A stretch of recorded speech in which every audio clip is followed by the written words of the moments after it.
Ayan, isang magandang araw, isang magandang gabi po sa ating lahat, saan makayong sulok ng mundo.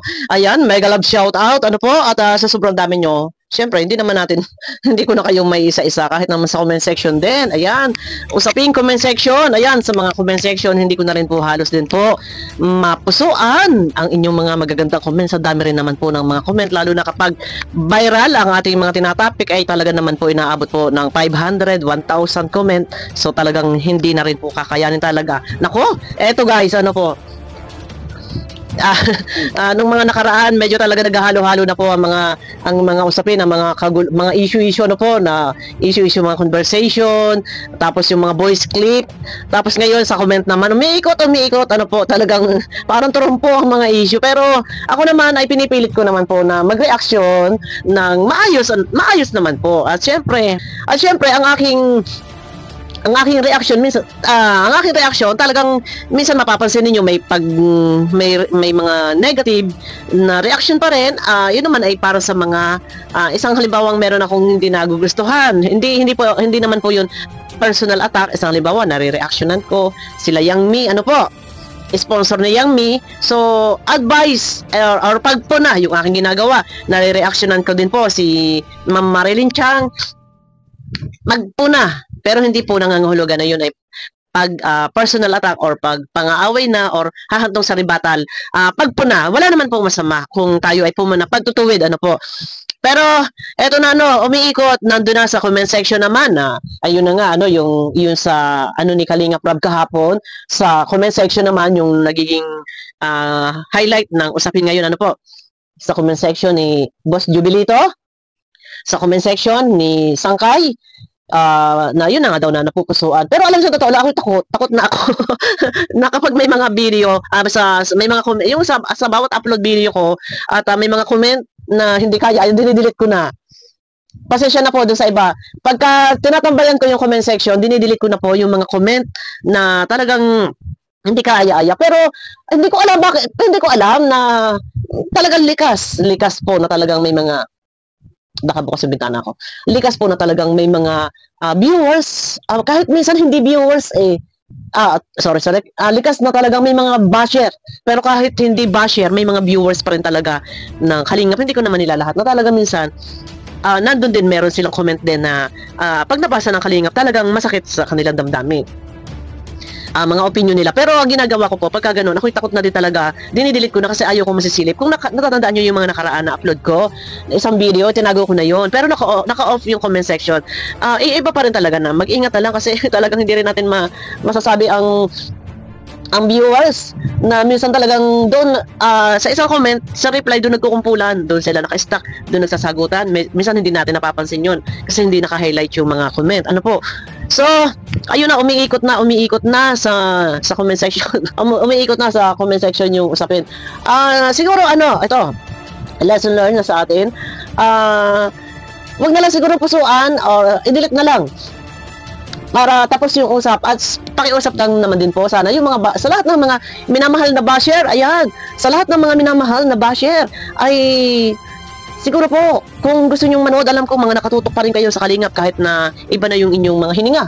Mga hininga sa Kalingap ay talagang hindi nyo maiwan-iwanan ng Kalingap. Salamat at mahal nyo ang Kalingap. Hindi nyo maiwanan, ano po? Lalo na yung mga minamahal nating tinagurian na di o manungay mga antay o anti-Kalingap daw. So, pag sinabing antay, may kadikit pa rin Kalingap, anti-Kalingap. So, sabi nila, sila din daw po ay mga Kalingap pa rin. So, doon nga lang daw sila na ihanay sa anti-Kalingap. So, ibig sabihin sila rin daw po ay Kalingap pa rin kasi anti-Kalingap. So, may salitang Kalingap pa rin. Yun nga lang, grabe yun nga lang, doon daw lang sila na ihanay sa antay. Naku, Diyos ko, mga palusot. Pero, ganun pa man, talagang, ito po, ang masasabi ko lang, ganito nakasikat ang Kalingap na hindi makalimutan ng mga antay. Ganyan nakasikat. Ibig sabihin lang po nito, sikat ang Kalingap na kahit ayaw na nila sa Kalingap, pero tinatangkilik at binibigyan nila ng oras, pinaglalaanan nila ng panahon na subaybayan ang Kalingap. Ganyan kasikat ang Kalingap. Pero sa kabila ng lahat ng iyan, kahit sila ay mga antay, pero ano man po ang gawin, ano man po ang inyong sabihin, noon pa man, ilang taon na lumipas, sinubok na ng panahon at ng pagkakataon, no po, pinasok na ng mga sikat na vlogger, mga sikat na abogado, pero matatag at matibay ang pundasyon ng Kalingap. Walang sino mang makakapagpabuwag. At hindi po hadlang. Yan. Ito, para sa lahat, ano po, para sa kaalaman ng lahat, unang-una, syempre, sa founder ng Kalingap, ano po, go, laban lang, tuloy lang. Hindi dapat panghinaan ng loob.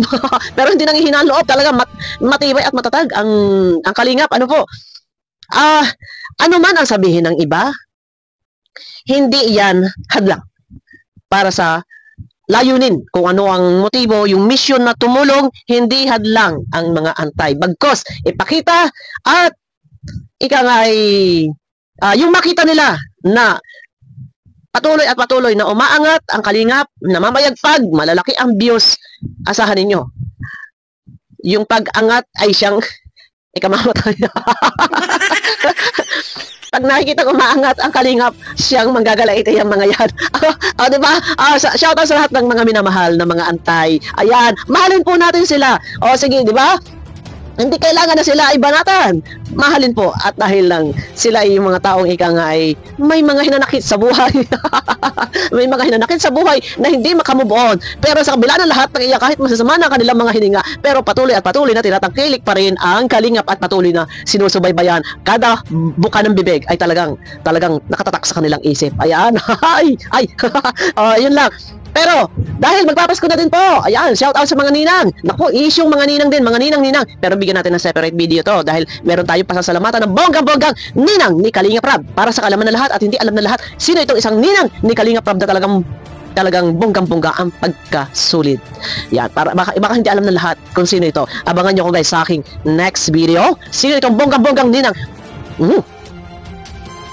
Sino itong bunggang-bunggang ninang na to na talaga namang sulit at talaga namang napaka-loyal?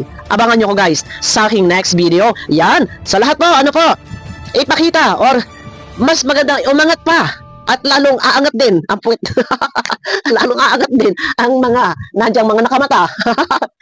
At pag nakitang tiba-tiba ang mga views ng Kalingap, siyempre, sila Kuya Bal, sila Kalingap Rab, asahan ninyo, lalo magagalaite ang mga minamahal nating antay. Ay, wala akong pinapangalanan. Lab. Sige lang. Magpapasko. Marami kayong topic. Tiba-tiba kayo. Ayan, sa aking mga kasama reaktor, hindi pa huli ang lahat. Ayan, tayo magbago. Dahil magpapasko, magmahalan. Ano po, at sabi nga ni Kuya Bal, ano po, ang huling mensahe ni Kuya Bal sa announcement niya sa Karepa, ay kung may problema sa isang reaktor, ay kausapin ang appointed president na si Obrador na hinuhusgahan. Grabe naman sila, no? Grabe makapanghusga yung iba na brainless daw si Obrador. Huwag naman pong ganun, guys. Huwag naman pong ganun. Kaya nga, ang reaction kahapon, yung mga nagsasabi na si Obrador ay brainless o walang utak, sino po ang mas walang utak? Di pa English pa kayo. Ano po? Mga salita nyo, mga spoken dollar pa kayo dyan, ha? Pa English pa kayo at sasabihin niyo si Obrador ay brainless. Sino po ang mukhang brainless or sino mukhang walang utak? O, di ba? Yung inyong hinahamak, yung inyong hinuhusgahan o kayo na nanguhusga, kayo na nagsasalita. Di pa English pa kayo, ha? Sino? Anong mumukhang wala ka utak-utak. Ayo, di ba? Wag naman po ganun. Siguro, kahit pa sabihin na talagang yung isang tao, yung kapwa mo ay talagang walang utak, hindi natin kailangan ipamukha yan. Ayan. Abangan nyo ko guys sa aking next video. Naku, Diyos ko, grabe, ang daming kaguluhan. Dahil magdi-December talaga, pero sa kabila ng lahat ng yan. Sabi ko nga ba, ay pambihira, ang dami nila topic. Ay ako, ipahirapan akong humugot ng topic. Talagang ako may mangaw-ngaw na lang talaga dito. Ano po?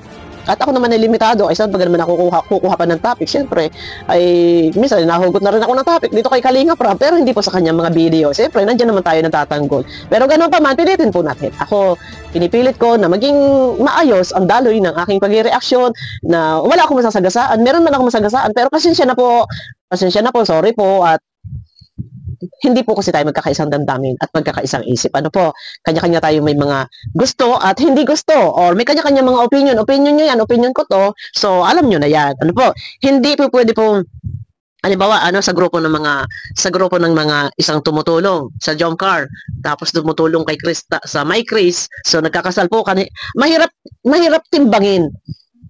Ano po, kaya minsan sasabihin nila, bias ako or kinampihan ko. Ay, hindi po, neutral. Neutral lang. Mahirap po tayo na, ano eh, kung noon talagang ako'y walang pakialam sa aking buhay. Pero nagkakaedad tayo at tumatanda na tayo, medyo parang nagmamature na rin medyo nagmamature na rin yung isip ko na bakit hindi ko kailangan ng maging isang balahura. Pero dati talaga, ay grabe, ang tindi ni Bonita Pilapil. Ano, ito si Bopil. Ang tindi ni Bopil nung araw. Pero sa ngalan lang naman po ng Kalingap yun na ating pinagtatanggol. Yan. Kaya nagagawa ko yung mga bagay na yun. Ganun pa man ay pasensya na po, tao lang. Ano po. Ayan, may ganap shout out. Abangan nyo ako sa aking next video.